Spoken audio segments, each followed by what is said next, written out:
नमस्कार साथियों, मैं बीके सिंह एक बार फिर से आप तमाम लोगों का उड़ान ग्रुप ऑफ इंस्टीट्यूशन के इस ऑनलाइन प्लेटफॉर्म पर स्वागत करता हूं। कहते हैं ना कि शिक्षा आकाश की ऊंचाई है और अशिक्षा जीवन की गहरी खाई है। तो उड़ान के साथ मिलकर के आपको आकाश की ऊंचाई प्राप्त करनी है, ना कि जीवन की गहराई में आपको जानी है।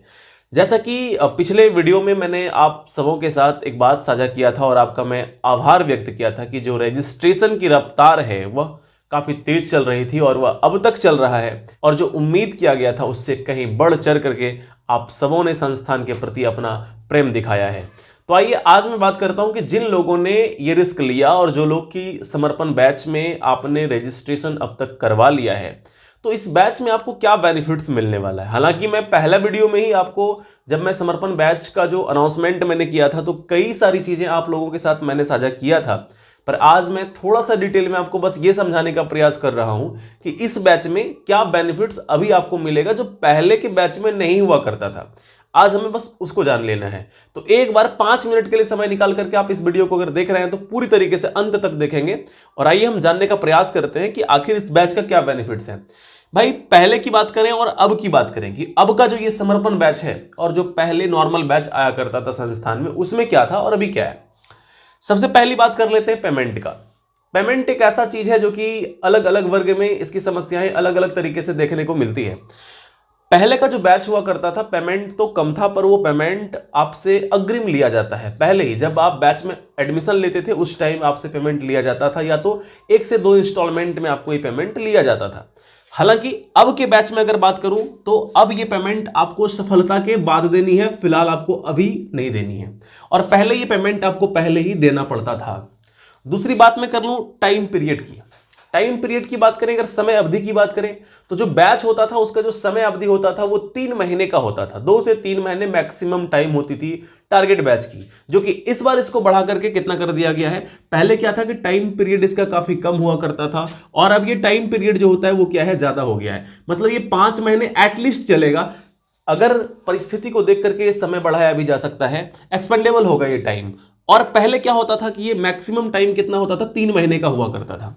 प्रैक्टिस की बात करें तो पहले के बैच में प्रैक्टिस काफी कम हुआ करता था।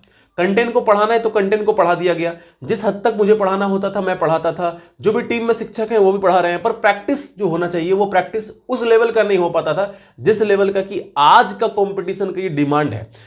तो कहने का मतलब एक प्रैक्टिस पहले क्या होता था, थोड़ा कम हुआ करता था, और अब इस प्रैक्टिस को काफी बढ़ा दिया गया है। कंटिन्यूटी, जो कि किसी भी कॉम्पिटिटिव एग्जाम में, अगर आप खास करके प्रतियोगी परीक्षाओं की तैयारी अगर आप कर रहे हैं तो कंटिन्यूटी, वैसे तो बोर्ड एग्जाम में भी आपको कंटिन्यूटी आपके अंदर होनी चाहिए। अगर कंटिन्यूटी नहीं है तो आप बड़े अचीवमेंट्स को अपने लाइफ में कभी भी पा नहीं सकते।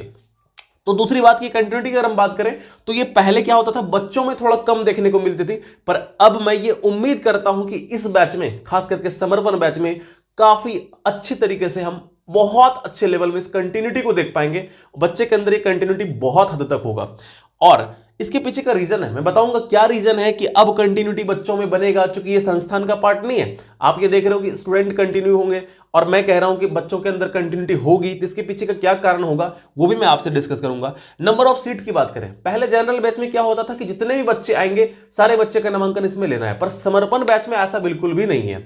मैं पहले भी आपसे साझा किया था और आज मैं फिर से बता देता हूं कि इस बैच में मैक्सिमम जो सीट है वो 25 है। 25 सीट पर हम लोग नामांकन लेंगे समर्पण बैच में, और समर्पण बैच की जो क्वालिटी होगी वो कहीं 50 बच्चों से अधिक होगी। और सिलेबस की बात कर लेते हैं, तो पहले का सिलेबस जो होता था, पहले सिलेबस खत्म करने के लिए कितना टाइम मिलता था, तो टाइम चूंकि कम मिलता था, इस वजह से सिलेबस जो होता था वो पूरी तरीके से 100% कंप्लीट नहीं हो पाता था।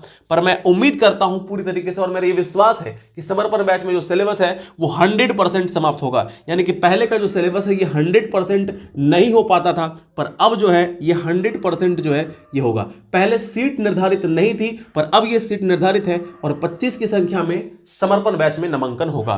दूसरी बात की रिस्क की बात कर लें, ये आखिरी पॉइंट है, रिस्क। पहले का नॉर्मल बैच जो हुआ करता था उसमें रिस्क नहीं लिया जाता था, संस्थान के द्वारा कोई रिस्क नहीं है। अब जो ये समर्पण बैच है इसमें संस्थान रिस्क लेगी और आप आजाद हो, है ना।